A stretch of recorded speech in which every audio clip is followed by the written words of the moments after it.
Champions trophy শুরুর অপেক্ষা ৮ দল লড়বে। বুধবার শুরু হচ্ছে টুর্নামেন্ট। বাংলাদেশ দল ইতিমধ্যে আরব আমিরাতে চালিয়ে যাচ্ছে তাদের প্রস্তুতি। আজ খেলবে প্রস্তুতি ম্যাচ পাকিস্তান সায়েন্সের বিপক্ষে। বাংলাদেশ দল নিয়ে কথা বলবো অন্যান্য দলগুলো নিয়ে। চ্যাম্পিয়ন্স ট্রফির তে বাংলাদেশের সম্ভাবনা। দুজন রয়েছেন আমাদের সঙ্গে, ক্রীড়া সাংবাদিক শামীম চৌধুরী, আছেন সালেক সুফি। দর্শক যুক্ত হতে পারেন আপনিও স্ক্রিনে দেখানোর নাম্বারে। আলোচনায় চলে যাচ্ছি। বলছিলাম যে বাংলাদেশ দল আজ প্রস্তুতি ম্যাচ খেলবে, দুপুর ৩টায় ম্যাচটা শুরু হবে। তার আগ পর্যন্ত দুদিন পেয়েছে প্র্যাকটিস সেশন। শামীম ভাই, আপনি শুরু করবেন। কতটুকু প্রস্তুত আসলে টাইগাররা? দেখুন, আসলে আমাদের প্রস্তুতি নিয়ে কিন্তু একটু অসন্তোষ প্রকাশ করেছেন আমাদের যে হেড কোচ আছেন ফিল সিমন্স। কারণ হচ্ছে আপনি একটা ফরম্যাট চেঞ্জ করেছেন, 2020 থেকে আপনি চলে যাচ্ছেন 50 ওভারের ম্যাচে। তার আগে আপনি হোমে যে আপনি ম্যাচের আবহে আপনি খেলাটা খুব জরুরি ছিল, যেটা বিপিএলের কারণে হয়তো বা সেই প্রস্তুতিটার সুযোগ পায়নি।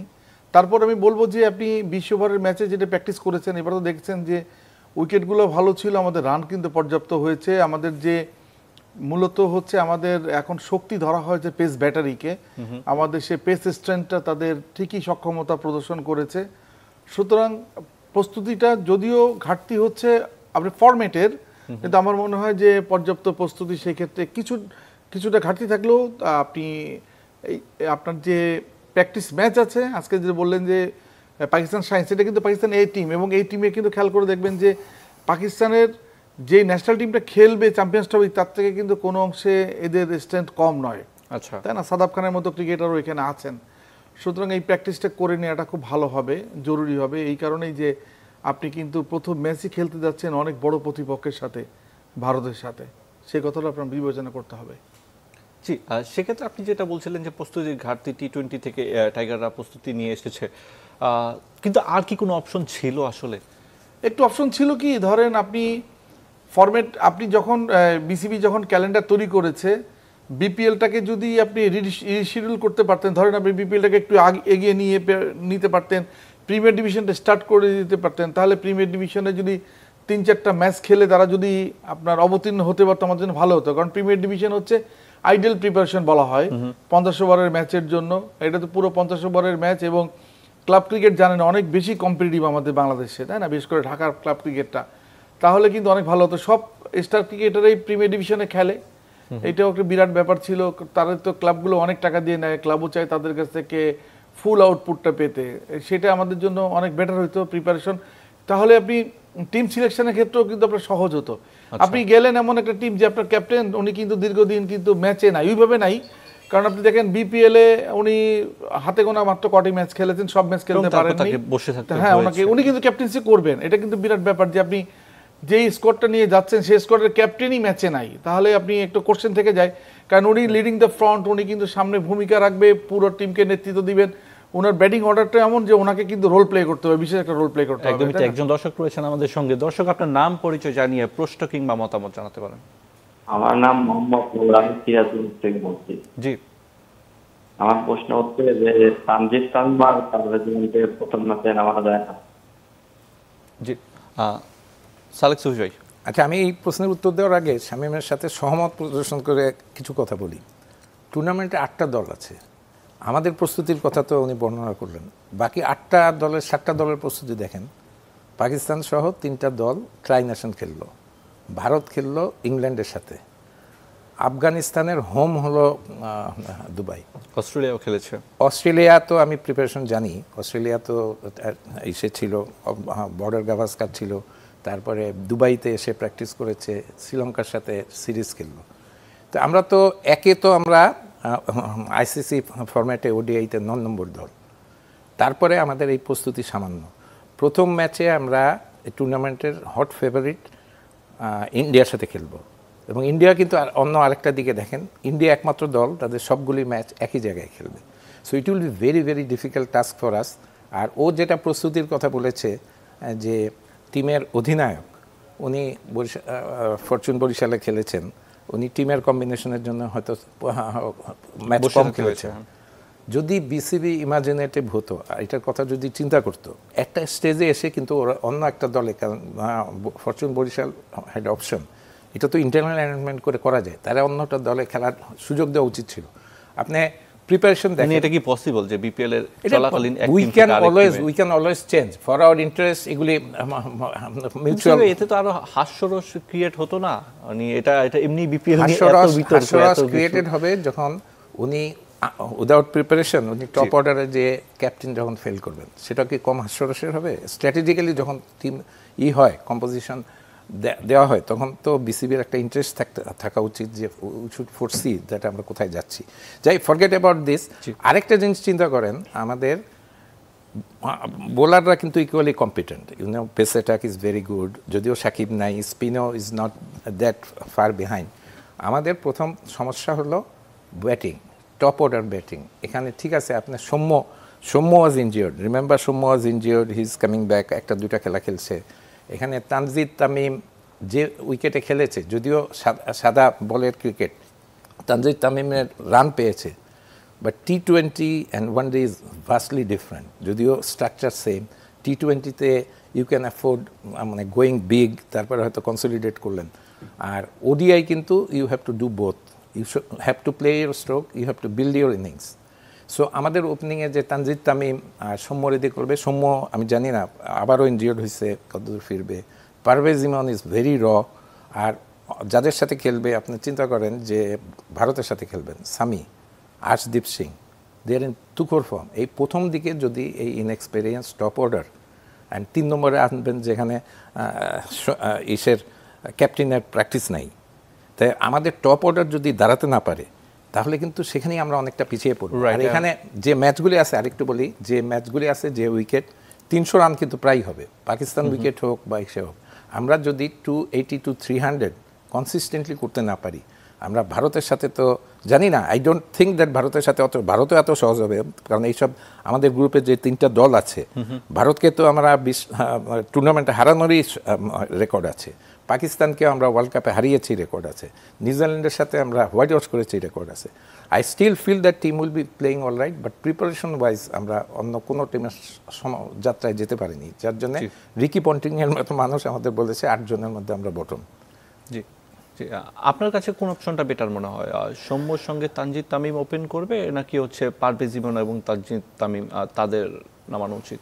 দেখুন, আসলে আমরা যে রিপোর্টটা পেয়েছি, সৌম্য কিন্তু এখন প্র্যাকটিস করেছেন, জি, তাই না? সৌম্য প্র্যাকটিস করেছেন। আজকে যদি উনি প্র্যাকটিস ম্যাচ খেলেন, আপনি জানেন যে সৌম্য কিন্তু একটা ফর্ম নিয়ে কিন্তু উনি যাচ্ছেন, তাই না? উনি সর্বশেষ সিরিজটাও ভালো খেলেছেন, সব মিলে কিন্তু এখন সৌম্য কিন্তু আপনি যদি সৌম্য ফিট থাকে তাহলে সৌম্যকে খেলাবে, কারণ পারভেজ ইমনকে আপনি নিয়েছেন কিন্তু ব্যাকআপ প্লেয়ার হিসাবে, তাই না? সুতরাং আপনি পারভেজ ইমনকে আপনি কনসিডার করবেন হচ্ছে যদি সৌম্য না খেলতে পারে সেই ক্ষেত্রে বিবেচনা আসবে। এছাড়া কিন্তু আমি সৌম্যর পজিশনটা দেখছি যে 11-এ সৌম্যর পজিশনটা, আপনি এগেনস্ট ইন্ডিয়া সৌম্যর রেকর্ডটাও কিন্তু ভালো আছে, এইটাও একটা বিবেচনা রাখার ব্যাপার। আপনি কাকে খেলাবেন? প্রথম ম্যাচটা আমাদের যে বললো যে সুবি ভাই, প্রথম ম্যাচটা আমাদের জন্য ইম্পর্টেন্ট। আপনি দেখেন সেই আপনার 2007 থেকে কিন্তু বাংলাদেশ যখন ত্রিনিদাদে ইন্ডিয়াকে হারালো, এরপরে কিন্তু বাংলাদেশ ইন্ডিয়া ম্যাচ কিন্তু একটা ব্যাটেল ফিল্ড হয়ে গেছে। আগে যেটা ছিল ইন্ডিয়া পাকিস্তান ব্যাটেল ফিল্ড, এখন সেটা কিন্তু বাংলাদেশ ইন্ডিয়া যেখানে খেলা একটা ব্যাটেলের রূপ নেয়। এটা কিন্তু অনেক ম্যাচে আমরা দেখেছি যে আমরা খুব ক্লোজ মার্জিনে হেরেছি। এই দুবাইতেই আপনি এশিয়া কাপের লাস্ট বল ডিসাইড হইলো, এশিয়া কাপের ফাইনালে, তাই না? এরকম আপনি অনেকগুলো ম্যাচ হয়েছে যে আমরা খুব ক্লোজলি আমরা হেরেছি, আমরা জিতেওছি। এর মধ্যে লাস্ট সিরিজে তো আমরা সিরিজ জিতলামই আমাদের হোমে, 50 ওভারের সিরিজ যেটা হলো। সুতরাং আপনি এবার আরেকটা সুবিধা আছে আমাদের, যে ইন্ডিয়ার যে সবচেয়ে বোলিং থ্রেটটা আমরা বুমরাকে বলি, সে বুমরা কিন্তু নেই, উনি ইনজুরির কারণে বুমরা নেই, জসওয়াল নেই, দুটো প্লেয়ার কিন্তু তারা মিস করছে, মেইন প্লেয়ার। সুতরাং আপনি তাদের যে বোলিং স্ট্রেংথটা যেটা বললো সুফি ভাই, আমার মনে হয় তাদের পেস বোলিং স্ট্রেংথটা একটু কমে গেছে। কিন্তু আবার খেয়াল করে দেখবেন সেটা হচ্ছে যে ওরা কিন্তু ওদের স্পিন অ্যাটাকটা কিন্তু অনেক বেশি স্ট্রং করেছে, কারণ এত ভ্যারাইটি স্পিন কিন্তু আর কোনো স্কোয়াডে নেই না। 5 জন স্পিনার, তার মধ্যে হচ্ছে left arm spinner, off spinner, leg spinner এবং চায়নাম্যান। খেয়াল করে দেখবেন যে তাদের অল ভ্যারাইটি আছে। তারা যদি 4টা স্পিনার নিয়ে খেলে আমি কিন্তু বিস্মিত হব না। এই দেখেন, আমরা কিন্তু দুবাই পিচটা রিড আমরা কিন্তু কতটা করব জানি না। এখন কিন্তু রান হচ্ছে কিন্তু পাকিস্তানের সয়েলে, দুবাই সয়েলে কিন্তু তেমন রান আমরা দেখছি না।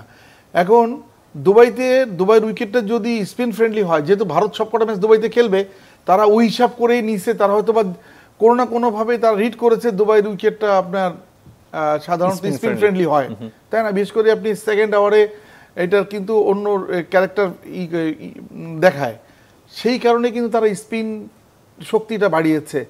এই একটা জায়গায় কিন্তু আমাদের কিন্তু রিড করতে হবে আমাদের ব্যাটারদের, যে তাদের স্পিনটা নিয়ে এই জায়গাটাই আমার একটু থ্রেট মনে হচ্ছে। তাদের পেসকে থ্রেট মনে হচ্ছে না, স্পিনকে আমার একটু থ্রেট মনে হচ্ছে। সেক্ষেত্রে বাংলাদেশের স্পিন ইউনিটটা আসলে কে সামলাবেন, কার সঙ্গে কার কম্বিনেশন দেখছেন?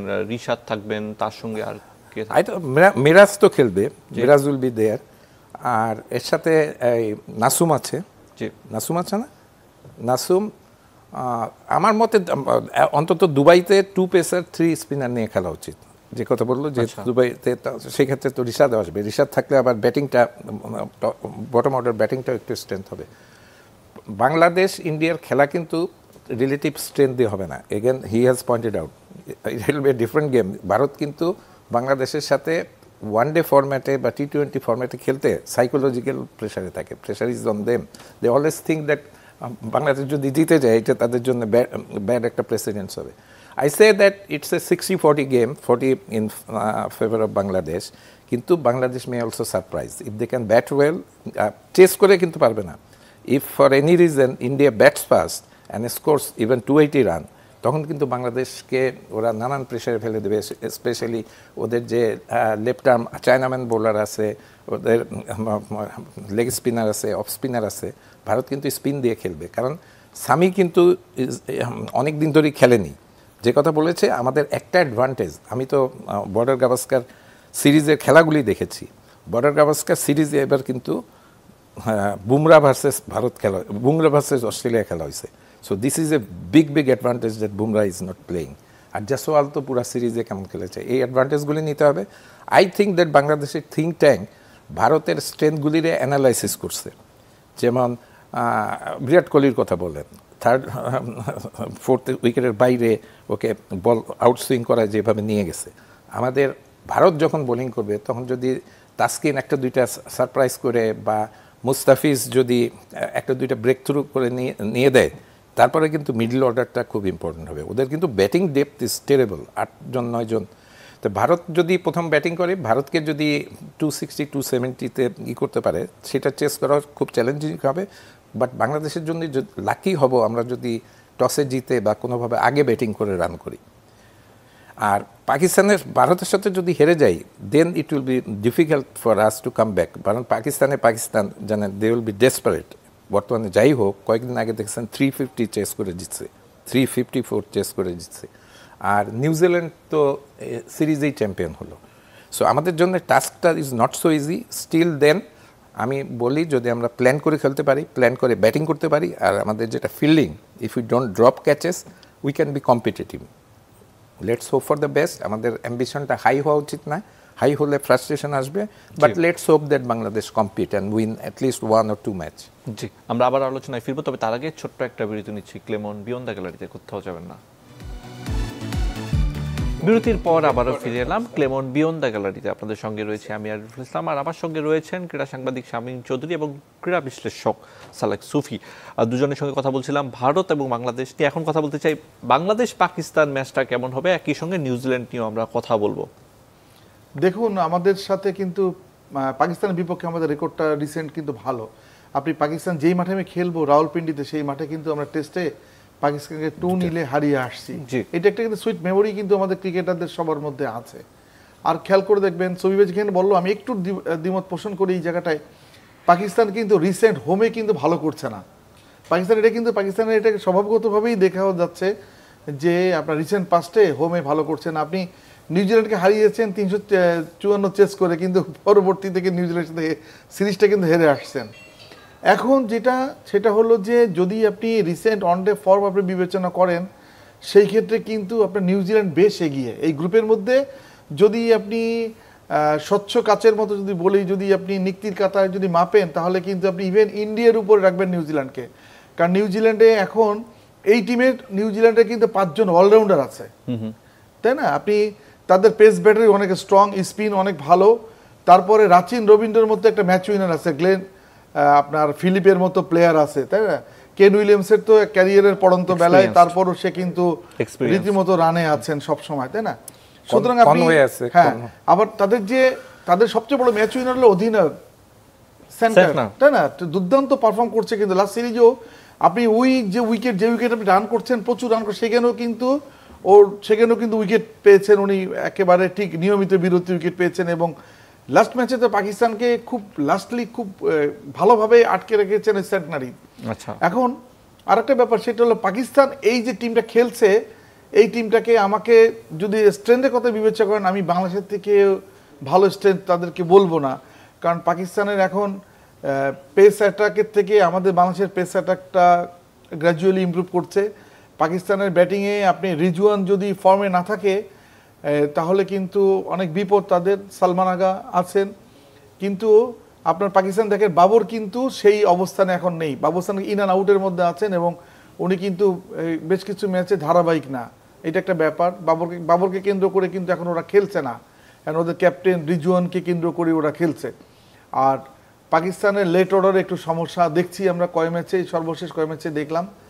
আপনি এখন পাকিস্তানের স্পিনটা দেখবেন, পাকিস্তানের স্পিনটা অকেশনাল স্পিনারে কিন্তু ভরা তাদের কিন্তু ভ্যারাইটি অফ স্পিন নেই। সুতরাং আপনি যদি পাকিস্তানকে যে আমরা স্পিনে ডোমিনেট করতে পারি তাহলে আমাদের জন্য সুবিধা হবে। সেক্ষেত্রে আমাদেরকে আগে বলা হলো যে আপনি স্পিন হিসেবে সেকেন্ড স্পিনার কাকে চয়েস করবেন। আমি বরং রিশাদকে রাখবো এগিয়ে নাসুমের থেকে, কারণ রিশাদ কিন্তু লেট অর্ডারে ব্যাট করতে পারে এবং আপনি তাকে যদি দেন যে 4-6 মারতে অল্প কয় বল দেন তাহলে কিন্তু সেটা সম্ভব, রিশাদের ব্যাটে সেটা সম্ভব। আপনি সেটা তো লাস্ট বিপিএলও দেখেছেন, এর আগেও আমরা বেশ কিছু ইন্টারন্যাশনাল টুর্নামেন্টও আমরা দেখেছি যে রিশাদ বেশি ইফেক্টিভ হবে এই জায়গাটায়। আমাদের একটু ঘাটতি আছে, হাসান মাহমুদকে নিতে পারলে এই জায়গাটা আমরা আরো একটু পরিপূর্ণ ব্যালেন্স সাইড হতে পারতাম, কারণ হাসান মাহমুদ দেখেন যে শুধু বোলিংয়ে না, উনি ব্যাটিংটাও কিন্তু আপনার যে প্রয়োজনটা উনি মেটাতে পারেন।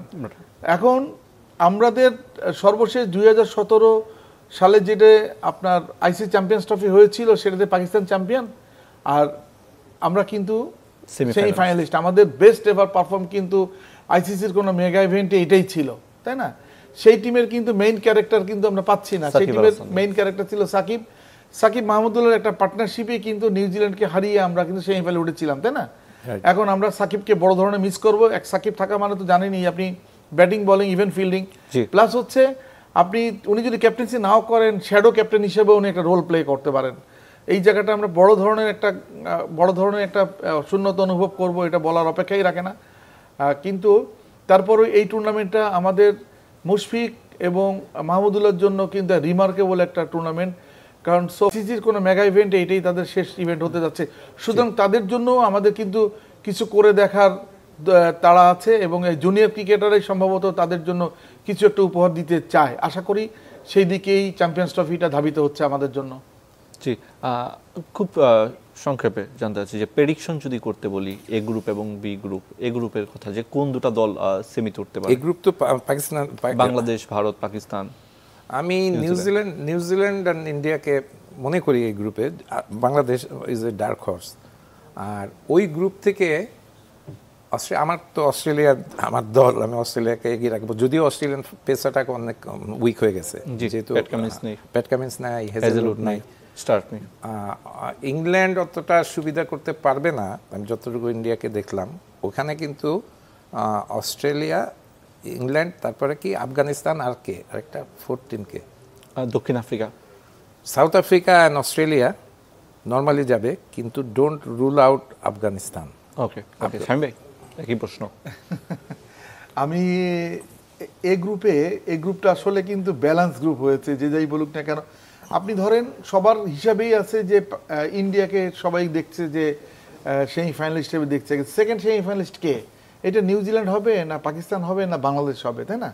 এটা একটা বিরাট একটা ইকুয়েশন আপনি, এবং আলোচনা কিন্তু এই নিয়ে চলছে। এখন বাংলাদেশ যদি ফার্স্ট ম্যাচে যদি ইন্ডিয়াকে আপনি হারিয়ে দিতে পারে তাহলে কিন্তু আপনার সমীকরণটা পুরো বদলে যাবে। আর বাংলাদেশ যদি হেরে যায় তাহলে সমীকরণটা কিন্তু অন্য দিকে যাবে। কারণ আপনি দেখেন যে যদি তখন হবে কিন্তু পাকিস্তান এবং নিউজিল্যান্ডের মধ্যে একটি দলের ক্ষেত্রে সহজ হয়ে যাবে। সুতরাং প্রথম ম্যাচটা কিন্তু আসলেই কিন্তু ইম্পর্টেন্ট। এই কারণে ইম্পর্টেন্ট যে আপনি এখন অনেকটা ইকুয়াল শক্তি নিয়ে ভারতের সাথে খেলছেন। আপনি ভারতের ব্যাটিং শক্তিটা একটু বেশি ভালো, সেটার সাথে আপনি লড়াই করছেন, কিন্তু বাংলাদেশের যে অলরাউন্ড শক্তিটা সেটা মোটামুটি ভালো। আপনাকে আরেকটা জিনিস বলে রাখি, এই চ্যাম্পিয়ন্স ট্রফিটা কিন্তু আমরা কনফার্ম করেছিলাম ওয়ার্ল্ড কাপে বাজে পারফর্ম করার পরও শ্রীলঙ্কাকে হারালাম দিল্লিতে যে ম্যাচে, সেই ম্যাচটা ইভেন একটা ম্যাচ ছিল, অনেক কম্পিটিটিভ ম্যাচ ছিল। সেই ম্যাচে কিন্তু সাকিব এবং শান্তর পারফরমেন্সে আমরা এই আইসিসি আজকে যে চ্যাম্পিয়ন্স ট্রফিতে আমরা কোয়ালিফাই করেছি। সুতরাং আমি আশা করব যে আমাদের আরেকটা মাইলস্টোনের জন্য সাকিব যখন নেই তখন শান্ত বা অন্য কারো হাত দিয়ে সেই মাইলস্টোনটা আমরা যেতে পারি। বি গ্রুপের আর বি গ্রুপে অবশ্যই অস্ট্রেলিয়াকে আপনি এগিয়ে রাখবেন।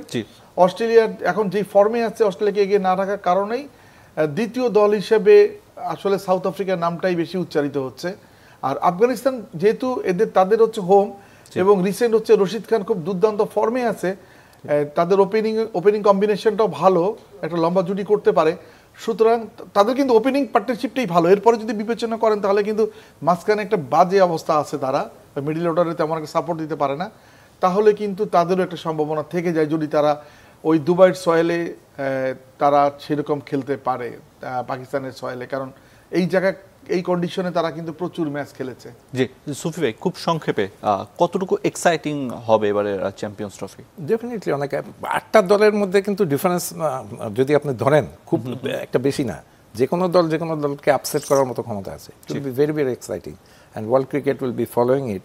তবে একটা কথা আমি শেষ মুহূর্তে বলে রাখি, ইট ইজ ভেরি আনফেয়ার 8টা দলের মধ্যে একটা দল একই জায়গায় থেকে সব ম্যাচ খেলবে, বাকি টিমগুলির এই করতে হবে।